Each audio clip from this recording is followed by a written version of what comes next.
Bismillah walhamdulillah wassalatu wassalamu ala rasulih Muhammad ibn Abdillah wa ala alihi wa sahbihi wa man wala. Amma ba'du.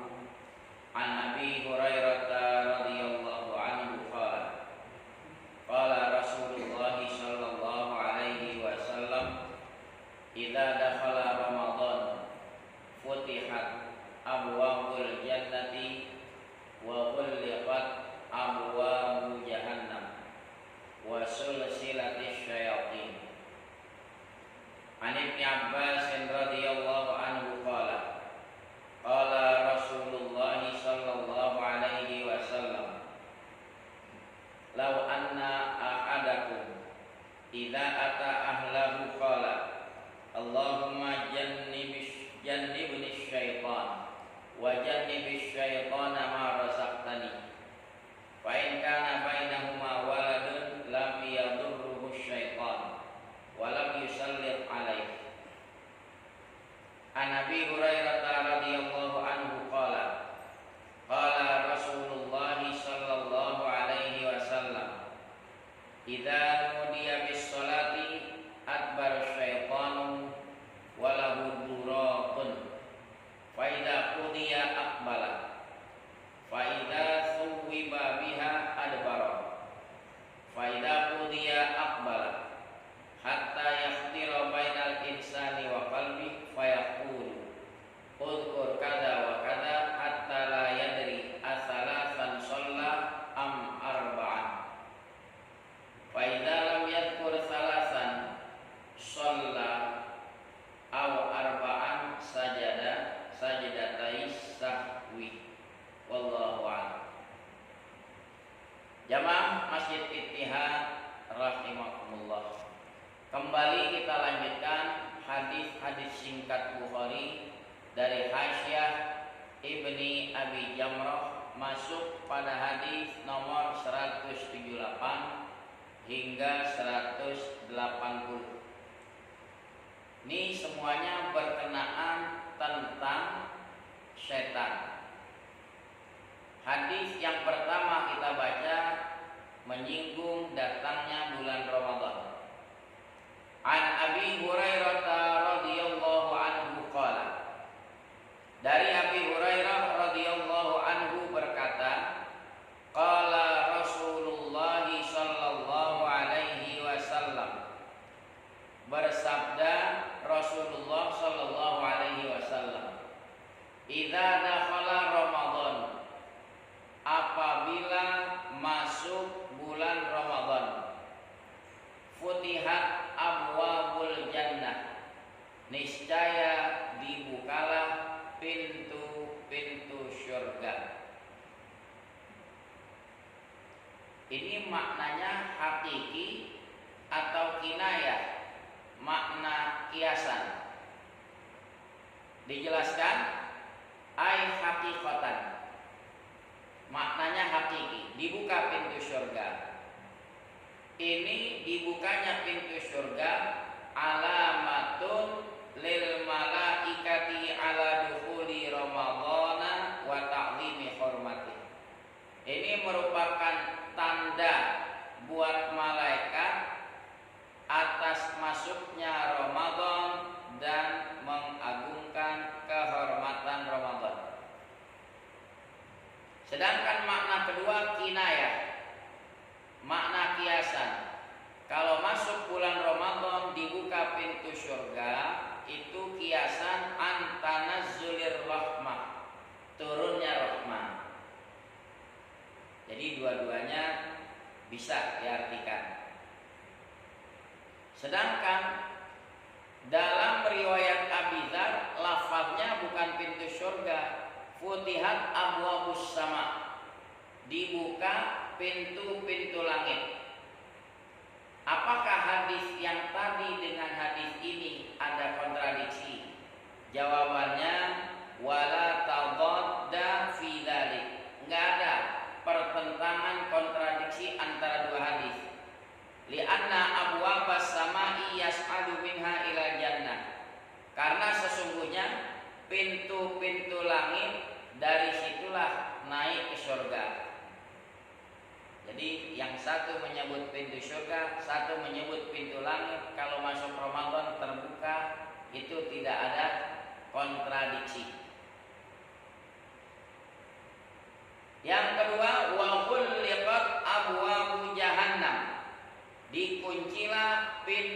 neraka jahanam.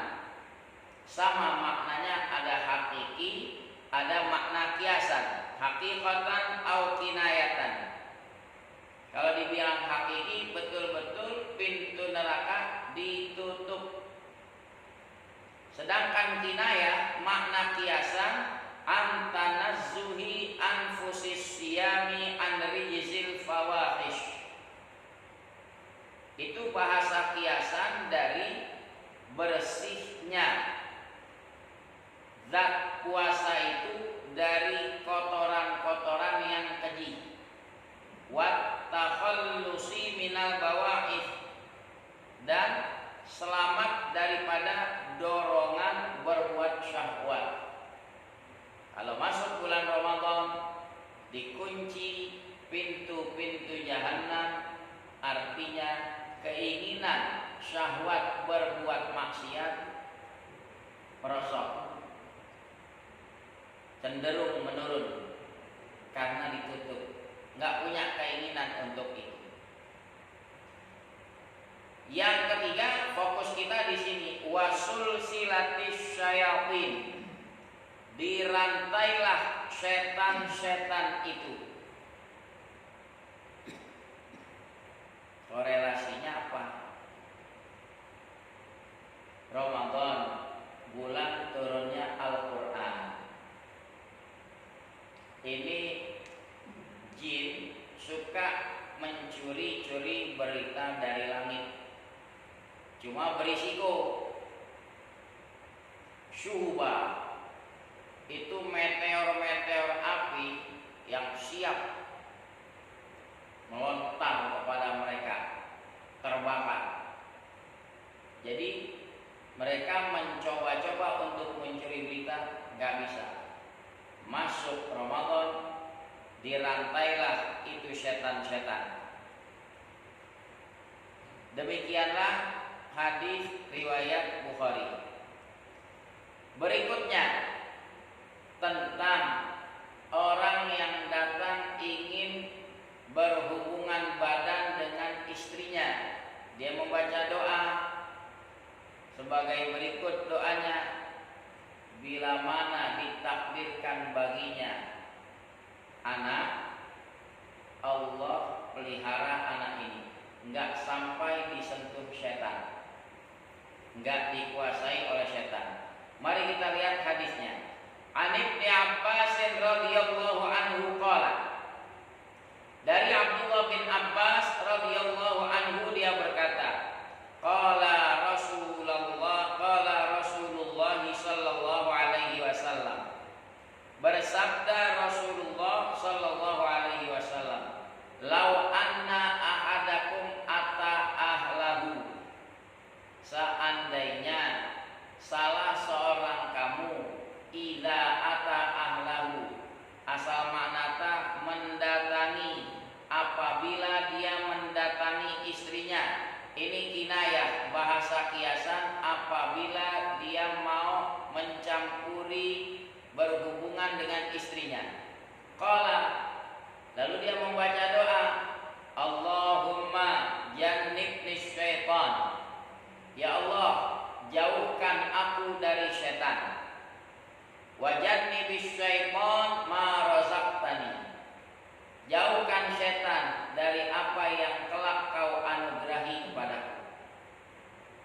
Dia mau tanam benih di rahim istrinya, biar dipelihara, jangan ada intervensi setan. Itu doanya hanya itu, Allahumma jannibni syaitan wa jannibis syaitana ma razaqtani.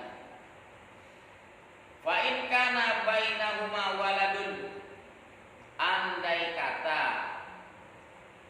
lewat hubungan suami istri tadi waladun, positif hamil, dapat anak, lam yadurruhu syaitan, niscaya setan tidak bisa menyentuh, mengganggu itu anak.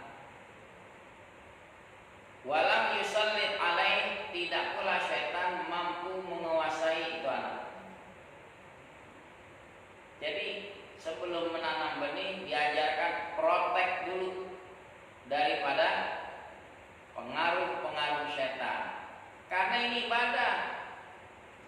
Sepintas tahu sesuatu yang tabu, tapi itu halal karena dia taruh benih di tempat yang halal, di rahim istrinya. Kalau mereka istilah orang Arab suka nyindir anak susah, ada anak susah banget dibilang la'allahu lam yusami. Jangan-jangan orang tuanya waktu berhubungan nggak bacaan gitu. Protek, lindungi dulu. Allahumma jannibni syaitan. Hadis yang nomor 180. Bagaimana setan enggak jera-jeranya mengganggu orang yang sholat. Mendengar azan dia terbirit-birit, kabur nggak tahan. Begitu azan tuntas dia ganggu lagi. Orang yang sholat qabliyah dia goda. Begitu muadzin iqamah dia terbirit-birit lagi, kabur. Begitu selesai orang masuk sholat fardu, dia bikin was-was lagi, sampai dibikin ragu yang sholat. Saya sholat zuhur baru 3 atau sudah 4. Setan nggak pernah jera-jeranya. Dari sebelum kita sholat sampai di dalam sholat mengganggu terus. Makanya peluang datangnya setan menyelusup diajarkan oleh Nabi, lurus dan rapatkan saf. Ada setan sebesar anak kambing kecil, hadaf. Dia masuk tuh nyelusup di antara saf-saf kita. Kerjaannya itulah, bikin kacau, bikin was-was. Bikin. Ada seorang dai bilang, kadang-kadang di akhir zaman malah dikasih tempat setan lewat, dikasih tanda.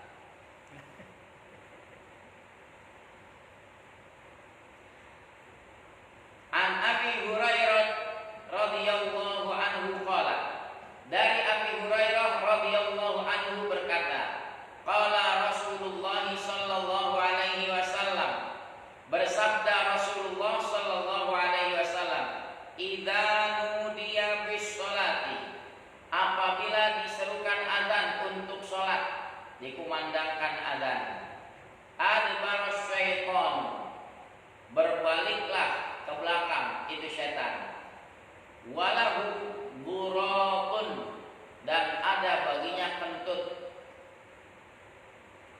Dalam bahasa Arab kentut ada namanya buraq, sesuai dengan hurufnya do, ro, alif, to. Kalau diwakafkan jadi qalqalah kubro, duraq, do. Emang suaranya begitu, grodot. Itu uniknya bahasa Arab, kadang-kadang mengambil sesuai dengan suaranya. Bakiah, kobok, burung walet, wak wak, emang suaranya begitu. Nah ini kentut yang bersuara namanya duraq. Kalau yang tidak bersuara, fusa, fa, sin, alif, hamzah, fusa, emang suaranya gitu.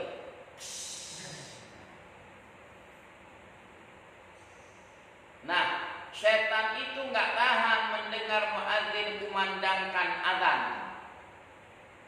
Panas di telinganya, panas sampai terbirit-birit. Saking panasnya makanya apa? Volume suara azannya suruh kecilin. Ini saya lagi bicara setan, jangan kemana-mana. Paham kan ya? Kan babnya gitu.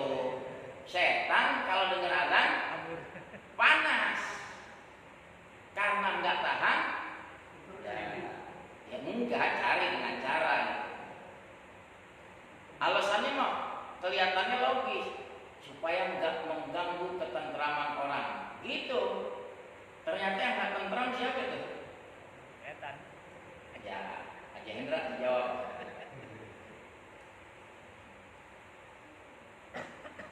Lagi kalau dalam Irsyadul Anam kitab fikih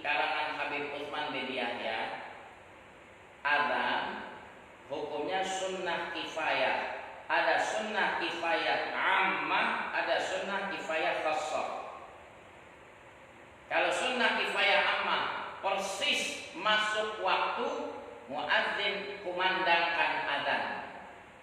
Kalau sudah ada yang kumandangkan adzan, maka gugur kesunatan buat yang lain di situ. Cukup satu orang kumandangkan adzan. Kenapa disebut ammah? Persis masuk waktu, kumandangkan merata terus ke seluruh penjuru biar semuanya mendengar. Itu sunnah kifayah ammah. Nah, kalau pakai speaker dalam orang nggak ada kedengeran. Itu memang tanda masuk waktu sholat. Berbeda kalau seumpama kajian ba'da maghrib, ya, ada pembahasan yang fardu ain penting. Udah masuk waktu isya masih berjalan kira-kira 5-10 menit atau 15 menit. Nah, yang hadir baru melaksanakan sholat isya. Azan masih disunnahkan, namanya khassah. Kumandangkan azan internal di dalam yang belum sholat isya. Tidak pakai speaker luar. Lah kalau pas masuk waktu subuh, kumandangkan adzan, apalagi subuh. Hadisnya udah lewat pada pertemuan yang lalu. Manusia kalau tidur diikat di bengkoknya dengan 3 tali simpul setan. Apabila dia bangun berzikir, alhamdulillahilladzi ahyana ba'da ma amatana wa ilaihin nusyur. Terlepas tali simpul setan dan sisa 2. Bila mana dia bergegas ke kamar mandi, pipis, istinja, wudu, terlepas tali simpul kedua. Bila mana dia sholat, terlepaslah 3 tali simpul setan. Kalau terlepas hari itu dia akan gesit, sehat, tangkas, nggak uring-uringan. Nah kalau bangun subuh jam 6, talinya masih nyantel, bawaannya kesel aja. Mau kesel sama siapa nggak jelas. Kenapa? Terganjal ke 3 tali simpul. Kan beruntung kalau masjid-masjid kumandangkan azan, beberapa menit sebelumnya ada tahim, sholatu wassalamu alaihi, bergegas bersiap-siap masjid. Kita balik ke hadis kita. Jadi kalau dikumandangkan azan untuk sholat, yang tidak betah mendengar azan siapa? Setan, adbaros syaiton. Kalau dibilang adbaro dari kalimat dulu, lari dia ke belakang mundur, wala huduro sampai kecepirit, terkejut-kejut, saking gak sukanya sama azan. Jadi yang gak suka suara azan siapa? Dia jawab sendiri, silahkan. Terus jangan hadis ini. Faidah kuliah, ternyata setan nggak jerah-jerahnya. Kalau udah terlaksana adzan, udah selesai, apalah datang lagi dia, datang.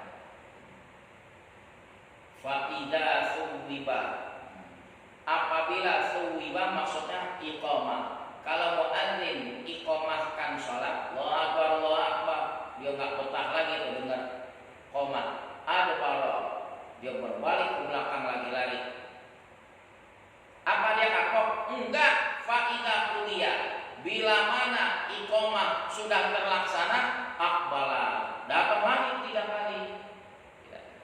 Hatta yaftira bainal insani wa qalbi, hingga dia melintas antara seseorang dan hatinya. Dia nyelunsup ke dalam pikiran seseorang. Memang kerjaannya begitu, ya. Cuma bedanya kalau setan godain orang nggak kapok-kapok, dia nggak buat peraturan. Kalau setan, ya, godain aja, itu setan. Dia nggak pakai buat undang-undang. bilang kalau setan langsung godain. Fayaqulu, maka berkatalah, tuh setan berbisik tuh, uzkur kadza wa kadza, ingatlah anu.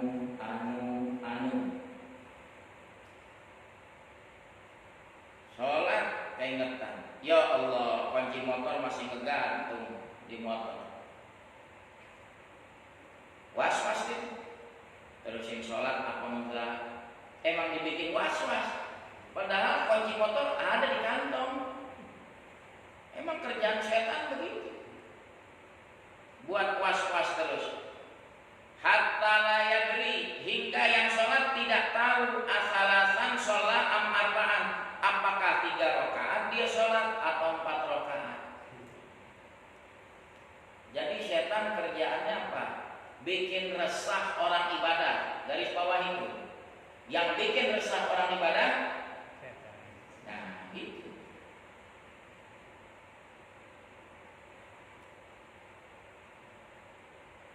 Ini lagi berandai-andai, andai kata ada undang-undang peraturan Muslim akil balik laki-laki wajib berjamaah ke masjid, cakep tuh, dan dicontohkan oleh yang membuat aturan. Udah ada belum? Nah, itu lebih bagus. Muslim akil balik laki-laki, hayo ke masjid. Beri sanksi kalau nggak datang ke masjid. Wah. Yang bikin peraturan kasih contoh juga. Cakep nggak begitu? Udah ada belum aturannya? Hah? Apa masih digodok? Belum matang. Belum matang nantinya. Fa idza lam yadhkur, apabila dia tidak teringat yang sholat, dia tidak teringat salasan sholat atau arba'an, 3kah dia sholat atau 4kah, sajadatai sahwi, hendaklah dia sujud 2 kali sujud sahwi. Ini hadis diperjelas dalam hadis-hadis yang lain. Kalau datang keraguan, ambil sikap yang jelas, jangan membiarkan keraguan berlarut-larut. Baru 3 rakaat apa 4 ya saya syukur, hati lagi berbisik begitu. Ambil yang paling diyakini. Kata Nabi yang paling diyakini wahuwal aqal, yang paling sedikit. Kita ragu antara 3 atau 4. Yang paling sedikit yang mana? 3. Berarti saya baru 3. Kalau zuhur ada 4 berarti kurang 1. Tambahkan kita serakaat. Nanti sebelum salam sujud sahwi 2 kali. Tasbihnya apa? Ya kalau hafal bagus dibaca. Subhana man la yanamu wa la yashu. Maha suci Allah yang tidak tidur, yang tidak lalai. 3 kali tasbih. Lalu duduk antara 2 sujud. Ada nggak bacaan yang dibaca? Kata Syekh Nawawi di dalam Ar-Riyadhul Badi'ah, tidak ada bacaan yang sunnah dibaca duduk antara 2 sujud sahwi, hanya duduk tok, duduk lalu sujud lagi. Kalau sholat biasa kan baca Rabbil Firli. Nah, ini tidak disunnahkan baca Rabbil Firli. Duduk saja lalu sujud kedua. Subhana man la yanamu wa la yasbu. Saya belum hafal Ustaz, tasbih biasa. Boleh subhana rabbiyal a'la wa bihamdi. Kemudian nanti sujud apa? Duduk lagi baru memberi sah. Makanya kalau orang masih mau sujud sahwi, posisi duduk tasyahud akhir yang afdol duduk iftirash, seperti duduk Rabbil Firli. Kenapa lebih afdol? Lebih mudah. Coba kalau hadirin lakukan dengan duduk tawarruk, udah terkunci kaki kita. Dia masih mau sujud sahwi, posisinya sudah duduk tahiyat akhir. Dia masih mau sujud sahwi. Bangunnya coba gimana? Jadi kalau masih ingin sujud sahwi, duduk tasyahud akhirnya begini. Lebih mudah buat dia untuk sujud.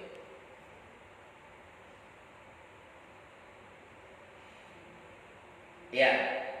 Yang terakhir, nomor 181, masih berkenaan sholat. Apa hukum menoleh di tengah sholat?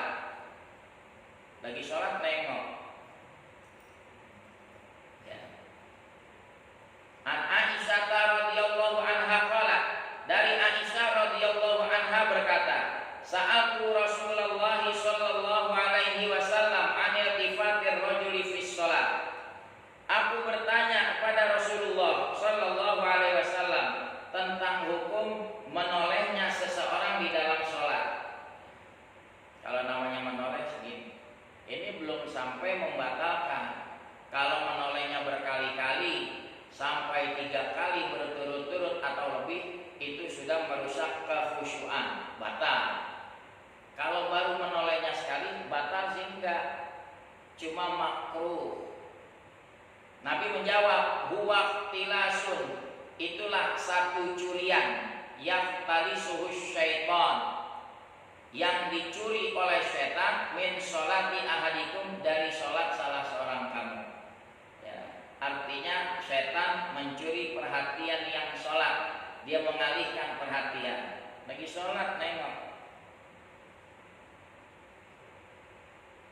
batal sih tidak, cuma makruh, nggak ada adab begitu. Masa sholat menoleh? Itulah pembahasan kita 4 hadis, moga-moga bermanfaat. Wallahu a'lamu bissawab wa ilmuhu atam wa la ilma lana illa ma. Bismillahirrahmanirrahim. Alhamdulillahirabbil alamin. Allahumma shalli ala sayyidina Muhammad wa ala alihi wa sahbihi ajma'in. Allahumma rzuqna fahman nabiyyin wa hifdzal mursalin wa ilhamal malaikatil muqarrabin ya arhamar rahim. Wa aghnina bil ilmi wa zayyinna bil ilmi wa akrimna bit taqwa wa jammilna bil afiyah. Rabbana atina fid dunya hasanah wa fil akhirati hasanah wa qina adzabannar. Wa sallallahu ala sayyidina Muhammadin wa ala alihi wa sahbihi wa sallam. Walhamdulillah.